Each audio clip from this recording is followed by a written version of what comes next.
প্রতিমধ্যে আপনারা ইতিমধ্যে অবগত আছেন যে কি ঘটনাটা ঘটেছে। তো ঘটনা যাই ঘটবে কেন, আমি সেটা আমাকে পুলিশ প্রশাসন ধরেই বলতেছে তুমি তো শিবির করো, তোমাকে শিবির বলে চালান দিয়ে দেবো।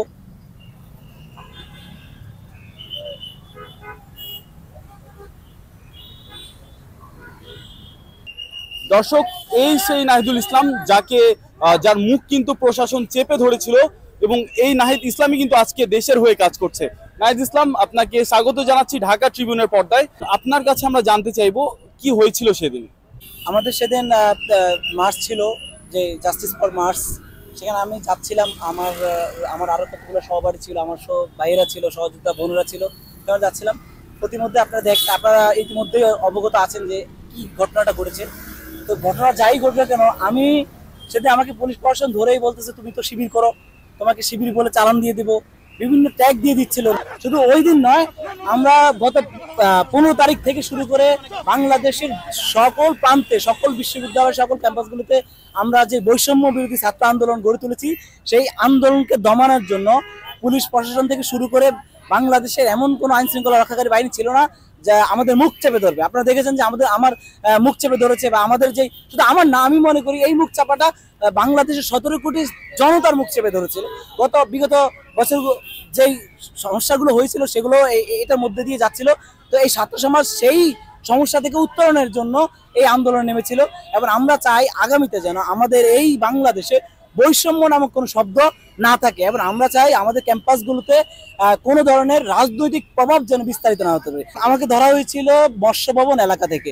আমরা মার্চ ফর জাস্টিস ওই প্রোগ্রাম অংশ হিসাবে আমরা মার্চ করে ওইদিকে যাচ্ছিলাম। আমরা ওই দিক থেকে আমাদের ইচ্ছা ছিল যে আমরা শাহবাগ গিয়ে হাইকোর্ট হয়ে দোয়েল চত্বরে আবার আমরা আমাদের কোর্টের সামনে যে অবস্থান কর্মসূচি সেখানে যাব।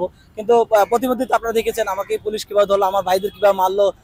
এই যে অন্যায় অনিয়ম, যখন আমার মুখটা চেপে ধরে তার আগের মুহূর্তটা হচ্ছে উনি আমাকে ধরেই বলতেছে তুমি তো শিবির করো, তোমাকে শিবির করে চালান দিয়ে দেবো। তারপর হচ্ছে উনি আমাকে বললো জামাত বিএনপির পেতাত্তারা তোমাদের উপর ভর করেছে। আমরা বলতে চাই, আমরা ছাত্র সমাজ কখনো কোনো দলের প্রতিনিধিত্ব করি না, আমরা বাংলাদেশের প্রতিনিধিত্ব করি। এই বাংলাদেশটা আমার, এই বাংলাদেশকে রক্ষা করার দায়িত্ব আমার, এই বাংলাদেশের শৃঙ্খলা, এই বাংলাদেশকে ভালোবাসার দায়িত্ব আমার। শুধু আমার না, আমি মনে করি আমার মতো যত ছাত্র জনতা আছে, যত শিক্ষক আছে, শিক্ষার্থী আছে, পেশাজীবী, শ্রমজীবী, কর্মজীবী যত মানুষ আছে, এই দেশটা সকলের, এই দেশটাকে ভালোবাসার দায়িত্ব সকলের। এবং এই দেশের যে কোন ধরনের সমস্যা সমাধান করার জন্য এই সমাজটাকে এগিয়ে আসতে হবে। সবার আগে ছাত্র সমাজকে এগিয়ে আসতে হবে, আমরা সেটা এগিয়ে আসছি। এখন আমাদের রাষ্ট্রটাকে সংস্কার করা প্রয়োজন। সেই রাষ্ট্র সংস্কারের কাজে দেখেন, বিষয়টা হচ্ছে এরকম, আমি একজন যোদ্ধা, আমি যুদ্ধ করতে আছি, আমি ন্যায়ের পক্ষে ছিলাম, অন্যায়ের পক্ষে ছিলাম না যে আমি ভয় পাবো। আমি ভয় পাওয়ার মতো মানুষ না, বা আমি কেন, আমার কোনো ছাত্র সমাজ ভয় পাওয়ার মতো মানুষ না। এরা ভয় পায় না, এরা অন্যায়কে ভয় পায় না, এরা ন্যায়কে ভয় পায়। এরা ন্যায় প্রতিষ্ঠার জন্য যে কোনো যুদ্ধে যাওয়ার জন্য প্রস্তুত।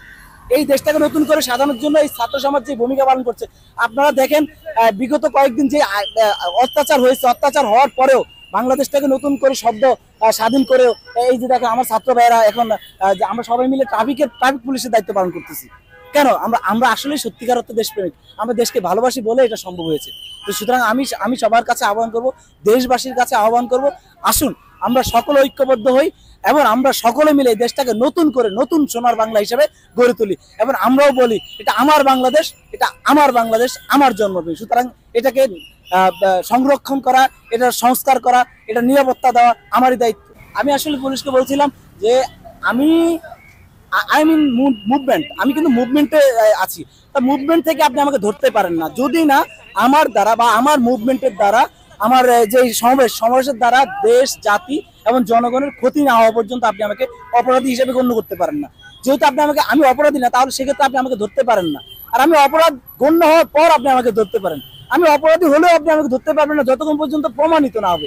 আমি এই কথাগুলোই বলতে চাচ্ছিলাম, তাদেরকে বলার চেষ্টা করেছি অনেকবার, কিন্তু বলা হয়ে ওঠেনি। উনি আমার মুখ চেপে ধরেছে, উনি মুখ আমার চেপে ধরেছে, কিন্তু উনি জানেই না আমি আমার একজন মুখ চেপে ধরার কারণে পুরো 17 কোটি জনতার মুখ খুলে দিয়েছে। এবং 17 কোটি জনতা মুখ খুলে আওয়াজ তুলেছে যে জেগে ওঠো পদাতিক, যেই ধরনের শব্দগুলো ইউজ করছে, ওরা আমার মুখের ভাষা কেড়ে নিতে চায়। এগুলো কিন্তু 52-এর ভাষা আন্দোলন আমরা শুনেছি, ওরা আমার মুখের ভাষা কেড়ে নিতে চায়। কিন্তু আমরা 24-এ এসে কেন শুনবো? আমার ভাষা আমি তো পেয়ে গেছি 52 সালে, সেই ভাষার জন্য আবার আমরা যুদ্ধ করেছি 2024 সালে এসে। তো এত বছর পরেও যে বাংলাদেশের নতুন করে একটি মুভমেন্ট হচ্ছে, এই মুভমেন্ট আসলে বাঙালি জাতির জন্য, বাংলাদেশের জন্য একটি গৌরব উজ্জ্বল ইতিহাস হয়ে থাকবে। এবং যুগ যুগান্তরে এই ইতিহাস দেখে পরবর্তীতে যারাই ক্ষমতায় আসবেন, যারাই রাষ্ট্র পরিচালনার দায়িত্ব নেবেন, তাদের জন্য এটা একটা শিক্ষা, এটা একটা মেসেজ যে আগের জন যা করে গেছে পরের জন যেন এটা না করে। সুতরাং পরের জনের জন্য এটা একটা খুব ভালো মেসেজ। আমি মনে করি তারা এটা গ্রহণ করা উচিত, যারাই আসুক তাদের এটা গ্রহণ করা উচিত।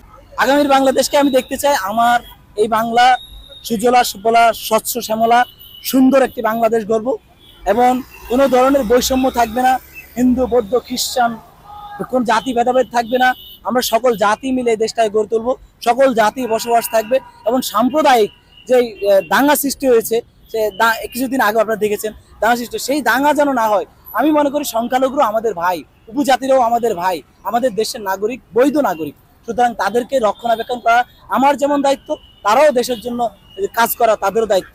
তা আমি সকলকে আহ্বান জানাবো আগামীর বাংলাদেশ যেন তারুণ্য নির্ভর বাংলাদেশ হয়, আগামীর বাংলাদেশ যেন দুর্নীতি মুক্ত বাংলাদেশ হয়, আগামীর বাংলাদেশ যেন সন্ত্রাস মুক্ত বাংলাদেশ হয়, আগামীর বাংলাদেশ যেন মাদক মুক্ত বাংলাদেশ হয়, আগামীর বাংলাদেশ যেন একটি সম্ভাবনাময় বাংলাদেশ তৈরি হয়। এবং এই বাংলাদেশ বিশ্বের বুকে নতুন করে মাথা উঁচু করে দাঁড়াবে যে আমাদের যেই বাংলা, সেই বাংলাতে কোনো ধরনের অন্যায় অনিয়ম চলছে না, চলবে না, চলতে দেব না ইনশাল্লাহ।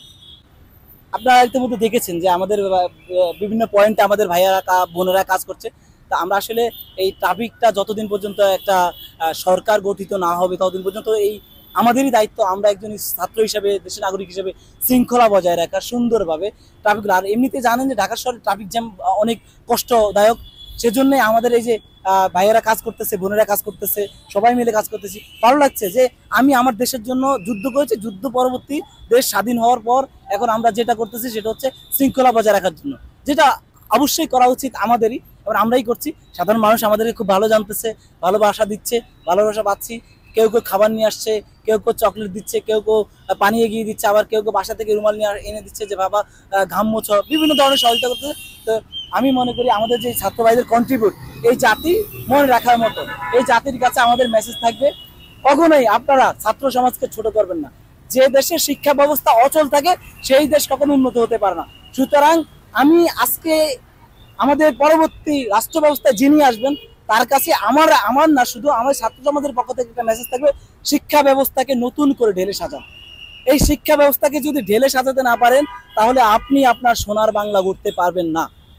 সুতরাং শিক্ষা ব্যবস্থাকে নতুন করে সাজাতে হবে, শিক্ষা ব্যবস্থায় পরীক্ষা থাকতে হবে, শিক্ষা ব্যবস্থায় এমন এমন কিছু থাকতে হবে, সম্ভাবনাময় উদ্ভাবনা থাকতে হবে, যে শিক্ষা ব্যবস্থার দ্বারা আমরা বিজ্ঞানী পাবো, আমরা একটা দেশকে কিভাবে সমৃদ্ধশালী করতে হয় সেটা পরিকল্পনা পাবো, পরিকল্পনা অনুযায়ী সেই মানুষগুলোকে পাবো, এবং ওই সেক্টরগুলোতে ওই সেক্টরের লোকগুলোই ঢুকানো হোক, বিজ্ঞানের যেই সম্ভাবনাময় তালিকা সেখানে রাখা হোক, চিকিৎসককে চিকিৎসার যেই ব্যবস্থা সেখানে রাখা হোক, একজন শিক্ষক যিনি তাকে শিক্ষা ব্যবস্থা রাখা হোক, একজন পররাষ্ট্র বিষয়ক যিনি তাকে পররাষ্ট্র বিষয়ক ওই শিক্ষাটা দিয়ে পররাষ্ট্র মন্ত্রণালয়ে বসানো হোক। আমরা মনে করি যে যেটা যোগ্য তাকে সেখানে দিয়ে বসিয়ে দেশটাকে পরিচালনা করি, তাহলে দেশ ও জাতির জন্য একটি মঙ্গলজনক অধ্যায় শুরু হবে। এটা আমি বিশ্বাস করি না, শুধু ছাত্র সমাজ, পুরো ছাত্র সমাজ বিশ্বাস করে। ইনশাল্লাহ আমরা আমাদের এই আগামী বাংলাদেশকে এগিয়ে নিয়ে যাব, এবং তরুণ নির্ভর এই বাংলাদেশকে একটি সোনার বাংলাদেশ হিসেবে পরবর্তী প্রজন্মের কাছে উপহার দিয়ে যাব।